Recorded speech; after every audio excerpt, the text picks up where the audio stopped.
Welcome to Working Dogs and Whiskey. Join Sean White and Jonathan Moses as they pour a glass and dive into insightful and fun conversations about dogs in all their incredible roles. So grab your favorite drink and let's raise a glass to great stories, laughs, and a whole lot of dog talk. All right, welcome back to another episode of Working Dogs and Whiskey. I'm Sean White, and I'm sitting here with my friend, co-host Jonathan Moses. How are you? Good, man. I'm feeling good. Wide awake. Oh, well, the sun wasn't shining today. It's been rainy all day. Kind of cold. But you know what? It's nice fall weather, so I'm feeling good. What you got going on? How you feeling? I guess that was the wrong question. I should say welcome back after the last episode with Eric. Fine. Fucking technical difficulty. Still having some, but if you saw the fucking jerry-rigged setup I got over here right now, until I figured out what the problem was, I'll send you a picture, and I'll probably post on the Instagram story of what's keeping this episode alive right now. I won't even show you till afterwards, because you'll have a fucking aneurysm if you see it.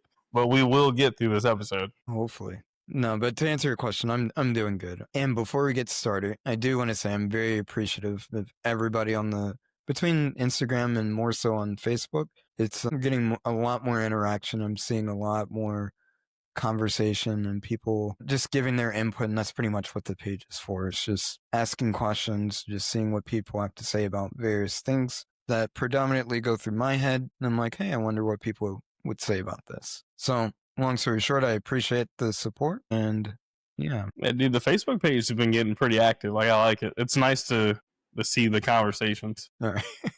I just got the picture you sent. All right. Well, while we're on the subject of support, if anybody wants to donate or anything, it'll go straight to John. But things are slowly going better for the podcast, and then life in general is pretty good. Yeah, it's pretty solid right now.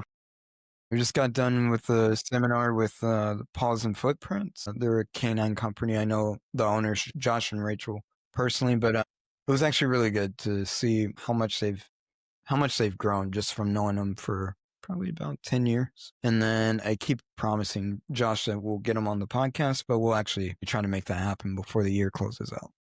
You mind talking a little bit about what, like briefly, you don't have to get in detail, kind of what you guys covered or like just some different things? Yeah, I don't want to, he does a phenomenal job of obviously covering his own material, and I'll loosely talk about it because I was in and out with the whole government shutdown and all that crap. So I was on a new team and just a lot of moving pieces logistically. The portions that I got to catch that really spoke to me was the pretty much, we'll say cognitive behavioral theory and how he applies it to dogs. So they're humanistic concepts, but then he translates it into dogs and paints a new perspective on how we would look at dogs and view training, and then which ultimately leads to better training plans and, we'll say a more optimistic view of dogs in general, which I fully support. And then it was he's really big in detection. So he has a lot of great things from how odor works, how it permeates and all that good stuff. He'll go as deep as you want to his wife, Rachel, does some more of the patrol side. So like bite work and obedience. They both kind of collab in the middle on obedience, but patrol is kind of her domain. She does do detection. And then he predominantly does detection. So again, that's Paws and Footprints. We'll have them on before the year's out, hopefully. But yeah, if anybody's listening, they get a chance to hire them. They're good for law enforcement and military, and they do a lot of great work with departments and a lot of tailored programs for them. Definitely a seminar I would attend again. All right, that's what's up. You know who else we gotta? You start talking about cognitive theory and dogs. That reminds me, we gotta squeeze Travis in here for the end of the year too. Get our boy back on the show. Yeah, Travis. Yeah, he called me 2 weeks ago or a week ago. Either way, and he's on a whole new journey, so he's got a lot to say about that stuff. So yeah, we'll have him on. All right, what do you want to talk about? We're gonna talk about dogs that we couldn't train and why we couldn't train them. I know for me personally, I've got 4 in mind, with 4 different reasons. And each reason I feel like is worth being talked about because it does happen. There are dogs that we come across that we just can't get them trained, and we'll kind of get into why. Yeah, I support it. I mean, I have one that definitely sticks out. 1, and I'd say 1.5. And then on the pet side of things, so far, I've been good. I laugh because I guess we can count another one. So I have 3. that we could talk about. Well, I know two of the dogs I'm going to talk about, you were there with me for. As soon as I say the names, you'll be like, oh, well, yeah. I know you know one right off the bat. Yeah, of course. Yeah. So before we get into like the dogs that we couldn't train and stuff like that, I guess what has happened as far as what you got from it? Because I feel like once we start talking about the dogs themselves, we're going to go on a deeper tangent. We'll kind of, who's it, Tarantino, that does like the end, and then we'll backchain it. So we'll talk about the end result, and then we'll talk about the dogs. We'll go into the subjects. Man. All right. So kind of end result of what I learned from this, like the key takeaways. Just because one of the biggest takeaways, just because I can train the dog and I can get the work done, doesn't mean the owner, the handler, whoever is going to be successful with the dog. So it does no good for me to train the dog if it's not something they can have the ability, skill, or time to replicate. I saw, and I'll talk about the dog specifically, but that was a big takeaway for me. Not every dog, this is a hard one, not every dog should be a pet or should be in somebody's home. Some of these dogs need to be euthanized. And that's a hard conclusion to come to. You were there when I was going through that back and forth struggle of behavioral euthanization. And there are dogs out there where that is necessary. Prior to that dog in particular, I don't know that I would have agreed with that. But it's definitely something I believe in now. Timelines, we've talked about timelines, how important they are and why. And then finances. Those are a lot of the takeaways. So before I train a dog, I look at, okay, is this something the owner can replicate? Are they dedicated to it? Do they have the time or capability? Should they have this dog? Right? Is this a dog that fits their lifestyle? A lot of people get dogs they don't need because they look cool or they saw them in a movie, and I can't make the dog something that it isn't. So that's a big one. And these are questions I kind of ask myself as I'm going into boarding trainings or getting ready to work with a client. Again, it doesn't do me any good if I can train the dog and I can get the results and you just have the wrong dog for your lifestyle. This dog needs to be euthanized, or you don't have the time or capability to do the work. So that's kind of what these dogs taught me. Hard learned lessons, that's for sure. Yeah. No, that's a good point. And I was circling through, you actually triggered some memories of like dogs that I've trained for the military, one in particular, where we were on the fence because we kind of knew what his fate could be. And like you said, training the dog, just because we're able to do it doesn't mean that it's going to fit the environment that it's going back to or it's going to go to. And so in that instance, we were able to do I wouldn't call it rehabilitation because the dog did end up getting euthanized. For the time that he spent in training, we were able to do a modified rehabilitation with the time constraints that we had. And then he went out to the installation and kind of it didn't carry through. And there's obviously some more variables. At that point, myself and one of my mentors, we kind of looked at the dog and we're, like he's doing really well with us, but he's got very slim chance to actually make it out with, in the operational world. Was he one of those dogs that was just a Ferrari, like just high drive, super intense and expressive? Put it. Yeah, no, his main, the identified trigger was gunfire. And like you said, yeah, he was a Ferrari for sure. Like he was a gem, like he's a great dog, and he's like the premier dog that you would think, everybody wants, like this real dog that, he was about that life, so to speak. And then just taking that and molding it into, like, literally he came to us like he was just very insecure, like coming out of the trailer. He's like looking at people as almost like he's threatened by them and things like that. So it took a lot of convincing and getting him to the point where he was actually cool with like 7 or 8 people on our team. But anyways, it just went on and it just didn't pan out. It sounds like a very similar route to where Crash was kind of headed, moving around. It just sounded familiar. That's why I asked. Yeah, it seems like those dogs that to an experienced handler, you'd be like, man, this is everything you could want. It's a dream come true. It's somebody else's nightmare having a dog that's that intense.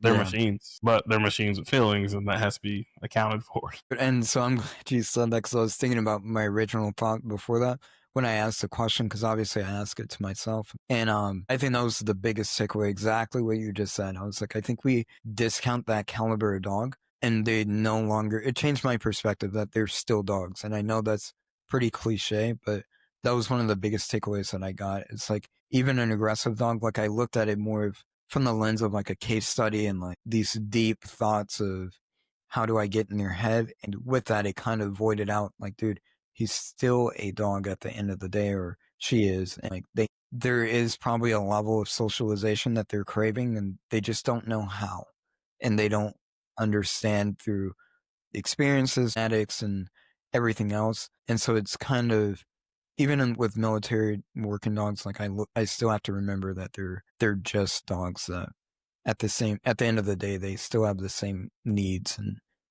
desires. It's up to us to convince them. And it's something me and you have talked about in the past, and we kind of coined as like livability. Just, can I live with this dog? Do I enjoy taking it out? Do I enjoy doing things with it? People get so task oriented on, can he do the things? Can he sit down, heel, do the obedience? Can he find the stuff? That no one says, hey, can I hang out with this dog? Can I get him out the kennel? Can I walk from place to place? Can he just exist without being turned on or doing some heinous shit? Like me and you have had this conversation back and forth. It was like episode 26. Had 2K or Prospect, or a little puppy, a little Mal puppy. We've been calling him Prospect, in my lap. He's fucking hell on wheels. I called you and bitched about that dog every day because I hated living with him. And everybody was like, oh, is he not going to work out? And I'm like, no, he's going to be a phenomenal working dog. Fantastic. I hated every moment of living with him, to the point where I was wearing tattered clothes. Like, if I wanted to go take him out, I'm like, let me go get my worst t-shirt, my worst pair of pants, whatever is just tore the fuck up, because he's about to rip my clothes off of me. He's going to bite the shit out of me. This motherfucker jumped on top of the car and then jumped on top of my shoulder trying to bite me. So like, he was just hell on wheels. And then we just started working, and like I started working obedience. I'm trying not to get too vulgar here, because obviously there's an emotional, like he irritated the hell out of me. But I had to look at him and say, okay, you know what? He doesn't know anything else. You helped me realize this too. I'd call you and bitch about him in the middle of a training session, be like, hey, John, like, he doesn't know shit else. And we just started working things outside of training. So I did start teaching him some obedience, some impulse control, and not with the goal of, hey, he needs to learn how to do this behavior or this task and just go through the motions, but capitalizing on moments that kind of changed his perception of like, hey, you can sit down. You don't have to come bite me. Like, there's moments where we'll initiate a game. There's moments where we'll hang out. Moments where we're just walking and just implementing a little bit of impulse control. I think he was on track to be one of those dogs that could have had some issues, but just coming out the kennel and being one of those Ferrari type dogs. And Sean noticed it today, right before we started this episode.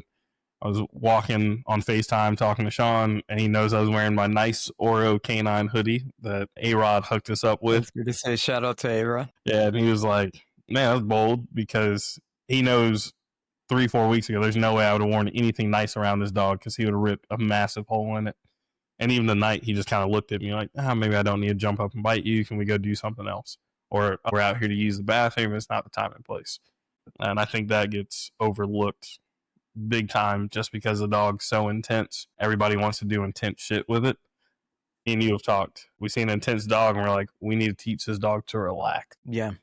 Ironically enough, and we'll get to the actual dogs and the stories and everything, but like, even I think Justin Rigney posted something today about even dogs that he's worked with at a seminar, and he was like, essentially, I'm paraphrasing, but the tough part is like, yeah, we can apply all the theoretics and everything, but essentially to counter condition all the reinforcement they've got from doing those things, the undesirable thing, whatever that may look like, it takes a long time. Like, you can do it in the moment potentially, but like when rubber meets the road, it's not sustainable unless you remove the dog from the environment for a long period of time. And I think that's something else, like you said, allowing the dog to be a dog, especially in the working dog community. Like, people and some pet owners are very strict. Like, I'm like, dude, like, even my videos, I used to be really big on the pet side of showing like, yeah, it's very structured. We're going to keep this going because I'm afraid that they're going to have a lapse.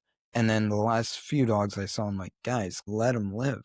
Like, he doesn't have to constantly work. And they're like, no, I want to do this. like 1,000 reps and all that. And I'm like, he's still an animal. Like he's got to take an hour off or something.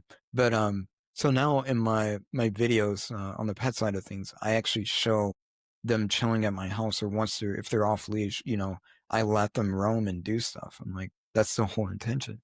So I don't want to be, I don't want to be in balance in the sense of I'm too heavy on structure or too heavy on freedom. Like we try to meet somewhere in the middle. But it shows a lot on the working dog side. And I mean, across different agencies, all that, military, police, what have you, the dog is just there to work. And that's how people feel, especially and then training.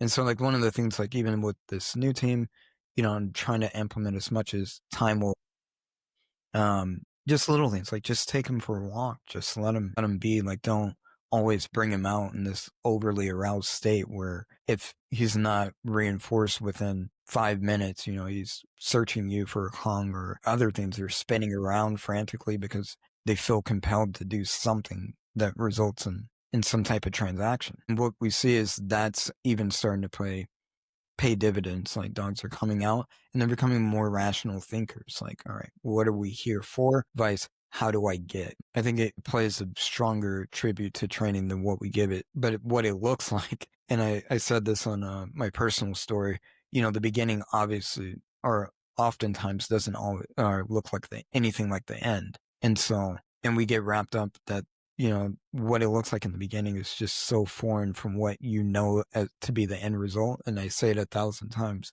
your dog comes into training or into an environment, they have no idea what the human expectation is. Or in 50 days, I'm supposed to know how to sit on odor or bite out, release, heel, and all this craziness.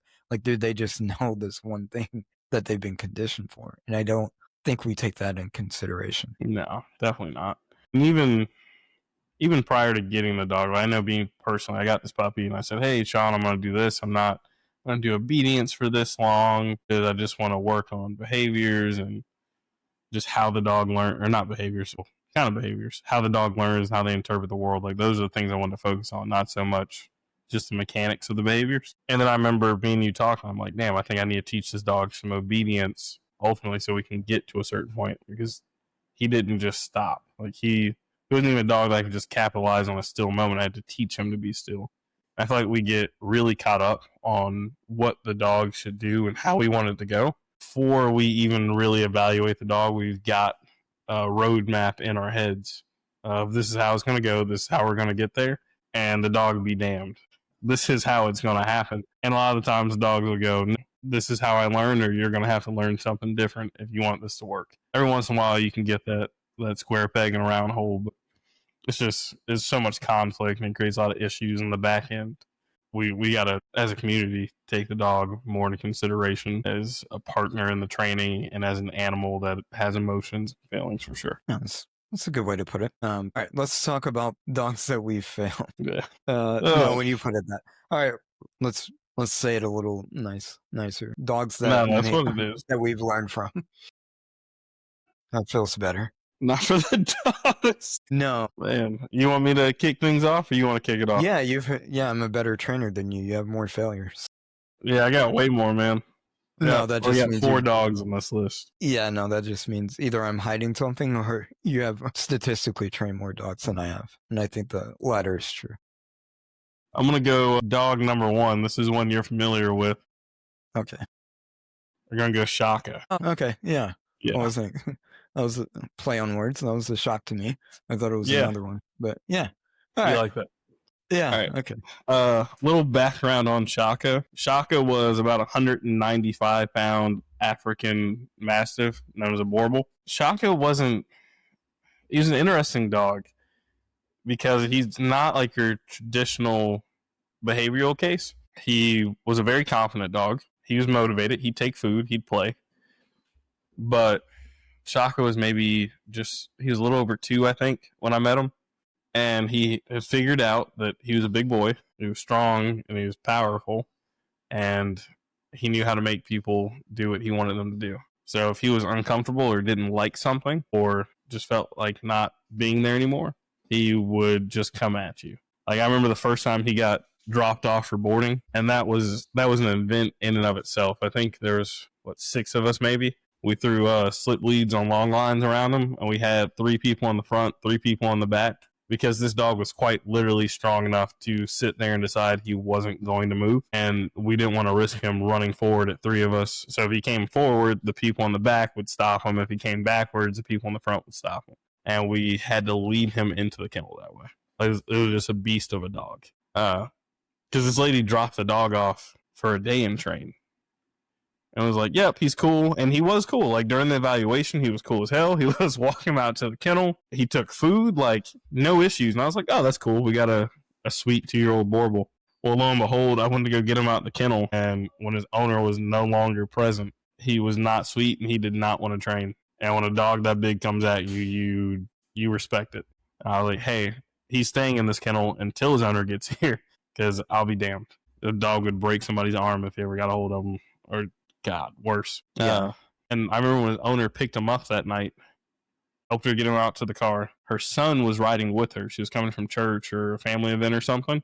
And I guess the son wasn't that familiar with the dog. Like, he knew him, obviously, but they didn't spend a lot of time together. She loads him in the back seat of this Mercedes. And his owner's 65, by the way.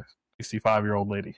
Loads him into the back of this Mercedes. The son, who's maybe in his 30s, gets in the front seat. And Shaka, I guess, didn't know him and didn't like him, lunges from the back seat, grabs the headrest, because the son ducked and rolled out the car and slammed it. He grabbed the headrest and ripped it out of the seat and then hopped in the front seat. And then she was like, can you come help? And I was like, no, the hell I cannot. Like, I can't do anything about that. And it was to the point that they just sent another car to come get the son. She had to drive the car home, and Shaka just stayed loose. And this dog ran loose on a 3-acre property. So, needless to say, and I talked to Sean about it, I could not train this dog. Logistically, it just would have been a fucking nightmare. I would have been the only, like, it would have took me, I'd say, at least 6, 7, 8 weeks. Because we're talking, by the time, like, I'd have to get him out in a bite suit. And he's still strong enough to sling me around. Like, it's not like he'd bite me and I could even stand up. If he grabbed me by the leg or the arm, I mean, this dog could quite literally bully me and drag me around. So I'd have to train him in a bite suit. I always would have had to have a second person present. There's a video that got a ton of views, actually, and we had an episode on it of Shaka where I was trying to apply some leash pressure to get him to sit. I mean, this dog's neck had to be like 12 inches in diameter. Like, it was ridiculous. And it wasn't that the pressure was necessarily bothering him, but he didn't like the spatial pressure. He didn't like people being around him and enclosing his space, and he lunged at me. And after that, I was like, you know what? I can only do that so many times before he figures out how I move or I'm too slow and I get bit. So it was train him in a bite suit, have somebody there with me, let's put him on an e-collar. I was struggling to get this dog to sit using pressure on the thinnest slip leash I could find, because he just kind of flex his neck and resist the pressure. So he was a nightmare to train. And ultimately, after me and you had some conversations, talked to his owner, her age, her ability to train him. Again, she's 65, 200-pound young dog. We're going to put him in an e-collar, but it just ultimately just didn't work. And as much as I wanted to help her and train that dog, we couldn't figure out between her time schedule and how it would have worked with him being in the kennel. And he couldn't have came home with me. It would have been a liability to my family or my children. So that is the first dog that I could not train. You remember anything like significant that kind of stood out to you about Shaka? No, I just noticed now that you didn't tell me about that he ripped the headrest off the car. So I'm like, what the fuck, dude? No, honestly, all jokes aside, I mean, I didn't know that. I know about the son and like he scared him. I think that's what you told me. Yeah. And rightfully so. But yeah, no, I just remember the night that we had to try to move him from outside to inside, and it was all hands on deck. Like, it was a serious event. And the thing that I think I remember us talking about the most was like, because you were really ambitious about training him, and you're like, maybe, and optimistic at that point in time. And I remember talking to you, I was like, John, like, the scariest thing about that whole event is not that it took so much effort to get him. That was him, like, being like, I just don't understand where we're at. That wasn't like a trigger for him as I perceived it anyway. That was just like, everybody's making me do something. I'm content with being in this one location. And so it wasn't like him actively trying to fight us. Cause he did show a little bit of discomfort and like, he was unsure, but eventually once he figured out that we were just moving him in a different direction and how to kind of turn off pressure, so to speak. Like he was pretty compliant. I'm like, that's him just transporting. Like, dude, what do we, I don't think that's safe at all to mess with. And then the other part is like getting down to the roots of it. And like you said, I think that's where we came up where the timeline would be significantly long, like a minimum, 2 months. And that would be kind of rushing things. Yeah. But yeah, those are the things I remember standing out. But I'll be honest, in my personal opinion, obviously I didn't have the obligation of trying to train the dog and speaking with the owner and everything and the lady, because that's a different source of pressure when you have to come back and say, hey, look, just in the totality of things, it's just not really worth it. So I didn't have that burden on me. But I wouldn't say it's a failure in the sense of, in the physical sense, you didn't train him.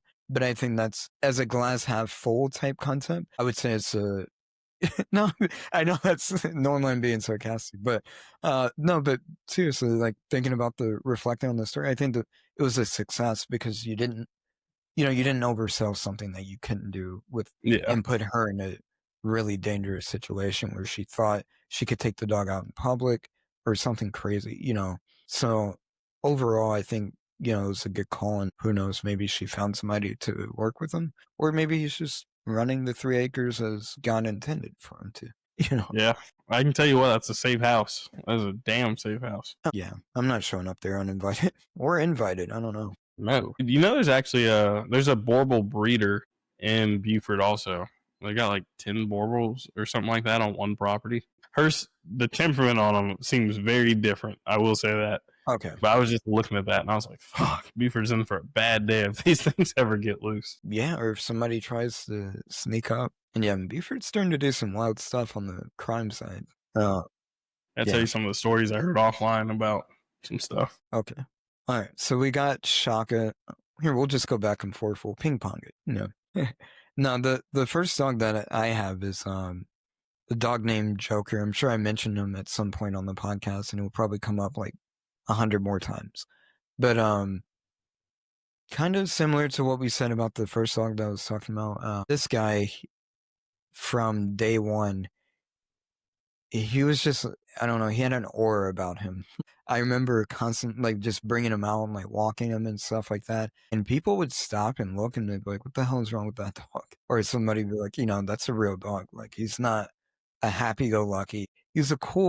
Overall, he was cool in my opinion, but just very motivated for the toy. And to put things kind of in perspective, I remember one day we were taking him back to put him up in the kennels. Somebody accidentally stepped on his foot. No, we were pulling him in the morning, and I brought him out, and somebody walked past him, stepped on his foot by accident. And his first thing was he tagged the dude in the leg, bit him real quick, and then he barked, shrieked in pain. And I was like, geez, that is, that's something different, that's just not a natural response. And I remember that stood out, and I was like, you are not, a normal guy. I have a bunch of stories about him, but he almost got eliminated early on in training because taking the reward back from him, not getting him to release it, but actually removing him from training. You would take him into a training scenario, do the work, and then taking him back to the trailer, he would just start going after you and things like that. So we had to work on that and compartmentalize just bringing him in and out of buildings and kind of decrease the arousal level for doing those things. And eventually we got him to obviously where we could bring him in and out.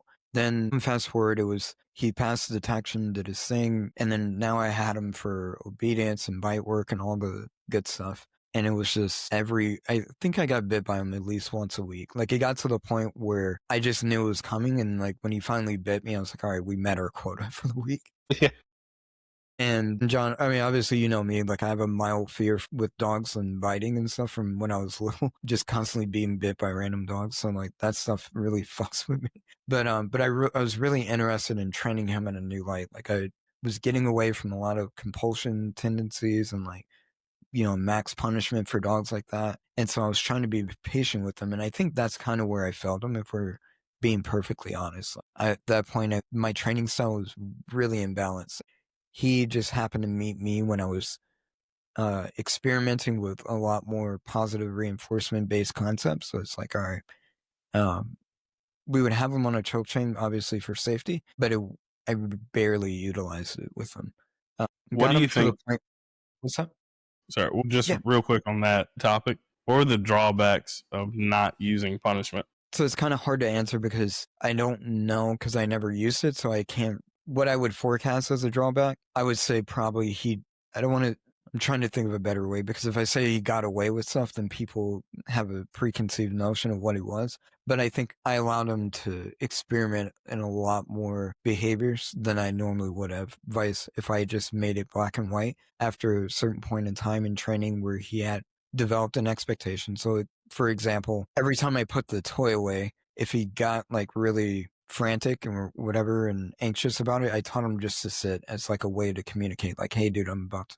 What he was really doing is telling you, I'm about to fuck you up. But it was like he would snake around you and then he would sit, right? And at some point, I think I should have implemented, like when he came up and actually physically corrected him and just say, hey, like, that's no longer on the table. But whenever he would do that, I would kind of feed into it or, reinforce him, good job. And then take the toy from him and he kind of appease himself that way. So I think that was definitely a drawback and just not the absence of clarity. And at that point, I was thinking like if I did it, it would confuse him more. And in that context with that particular dog, after a certain limit, I think that would have provided some clarity. Like, hey, you're just not going to do that. Like, that's off limits. So is your training style with him more kind of operant at that point? You're letting him kind of determine how training went based off of what he did? To a degree, like, because a lot in the beginning, in the sense of like, I got him to,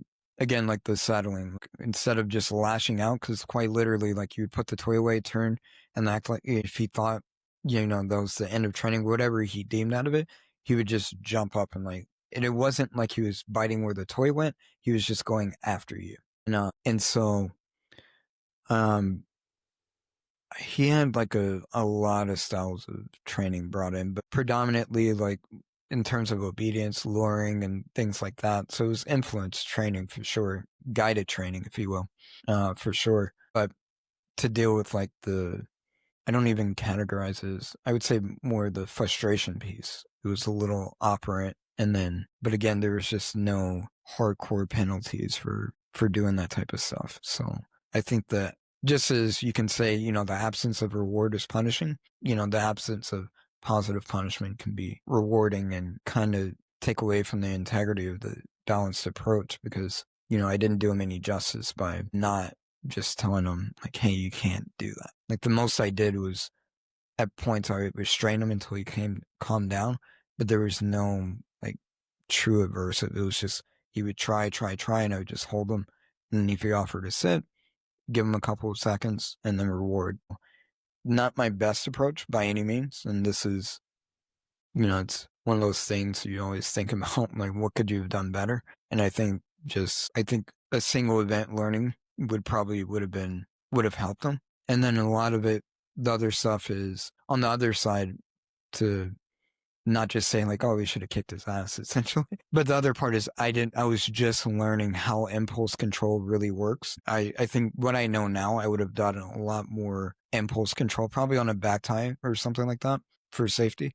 But I would have really deposited more effort into impulse control and teaching them, like we said at the beginning, just relax. Like before you even do anything, go for a walk. Like you can do other things without being reinforced with this toy that you're obsessed with. So, but yeah, what really ended up getting him was he's actually we made it to about, I'd say about 85% of what he needed to complete the course for our certification.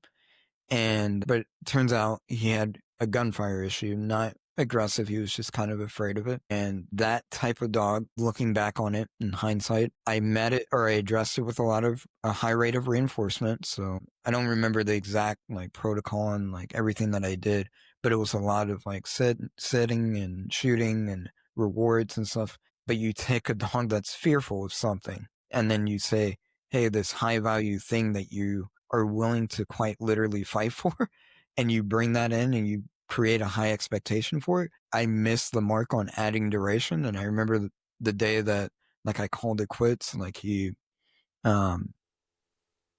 We went out, we were doing gunfire. He did everything, obedience was fine, all that good stuff. Bite work was good, and then brought him out to just do gunfire. It was literally the week before we were going to certify him.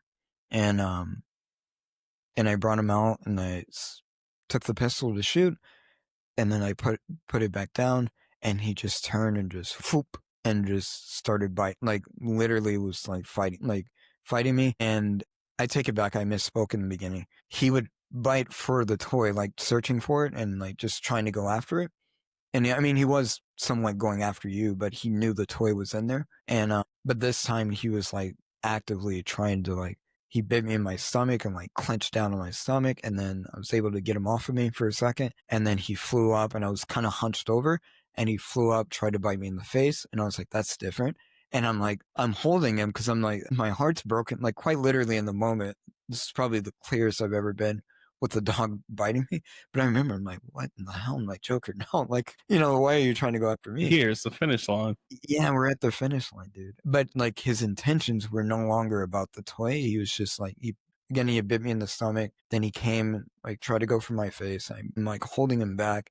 I have another training running up, about to really get after him. Like, dude, stop. And like, he's not even with us right now. And then like, when I put my arm up to tell the other guy not to do anything, he comes and like bit me in the arm and like ripped my shirt, or he got my arm pretty good and like was thrashing a little bit. Luckily I wear long sleeves. And so he ripped off the material, and that gave me enough time to kind of just hold him out and I didn't even know what to do with him. Like, I'm just staring at him, and he's just snarling and biting and going, just completely different dog. And I'm like, what is this? And then he finally sat and like was just standing there. You'll laugh because you know me. I'm like, all right, now I'm realizing I have to do something about this. The adrenaline's kind of dying down. I'm like, Jesus. So I'm like, down? Like, question? And but yeah, dude, it was, yeah. I might as well have been on my knees asking him. But I mean, he did it and stuff, and I'm like, I just remember one of my mentors told me, he was like, if you can get them, like if they're done with that and you can still get them to do stuff, he was like, just act as if it didn't happen and just roll with it. So we just did a couple more obedience tasks. Obviously I did nothing with the pistol, gave him his toy, put him in the kennel, and then I remember walking over to the guys on my team, and I was like, he's done. And it wasn't so much that I think I could have gotten him across the finish line, but the dog that I mentioned earlier, yeah, I'm like, what's going to happen to him, dude? Like, he's not going to, there's no way he's going to make it. Was he the one that got euthanized ultimately, or was that? No, that was a separate dog. Joker, the dog that I just mentioned, was after the first dog that we had trained that ended up getting euthanized. Ironically, that dog, the one that I trained, as far as I know, he ended up going to, I think, a special forces unit, and and working with those guys. But yeah, that was definitely one that I hit the feels on that. I can definitely see that, man. That's a tough one, especially getting right there to the finishing point. Is that the day you decided you wouldn't train dogs not without long sleeves anymore? No. That was many fuck ups prior to that, where I was like, yeah, I'm always wearing long sleeves. Yeah, I've made plenty of mistakes, luckily. But yeah, that's why I always predominantly train in long sleeves. We went a lot longer than I thought we were going to go. Oh, yeah, without a doubt. I just got a text. Yeah, I know. Lily was like, all right, got to come get her. So let's do this. Let's go ahead and start wrapping it up. And then I think this is a good one. We could do a part 2 on. We could continue. Yeah, we do a part 2. Ooh, we got a 2-parter. All right. Yeah, we could always do that. So I know. So I've got 2 more dogs. How many more do you have? I have one more, and then technically 2. Technically 2. All right. So I got 2. One, again, you know this one. Repeat customer. Oh, yeah. Technically, he worked out, but even I trained him, and I couldn't tell you how, to be honest. Not in every aspect, but he was one, and I don't think you know about this other dog. It was before I met you. Yeah, we'll definitely have to do a part 2 now. Yeah, that's a good one. I purposely have avoided telling you about it when you brought up the idea, so it'll be a nice surprise for you too. Something we haven't talked about, because you guys only knew how many dogs me and him talk about constantly to such a detailed point. Yeah. Well, as we're wrapping up, I think one of the notes that I did have, though, is I think now, like, especially after Joker, the last dog that I just went on that long tangent about, that made me look at failures as like an opportunity for improvement, right? Without a So doubt. now I don't get so, my ego is definitely decreased after that because I was in that dangerous point of being a trainer where you've done it for like 5-6 years and you're just good enough to be somewhat dangerous. And then you have that one dog that's like, dude, you know nothing. Let me Like, humble the fuck out of you real quick. dude, yeah. And so, I mean, he just happened to be that dog where, I was like, all right, I know how to train dogs and all that. Let me try something new. And then I tried it with the wrong dog.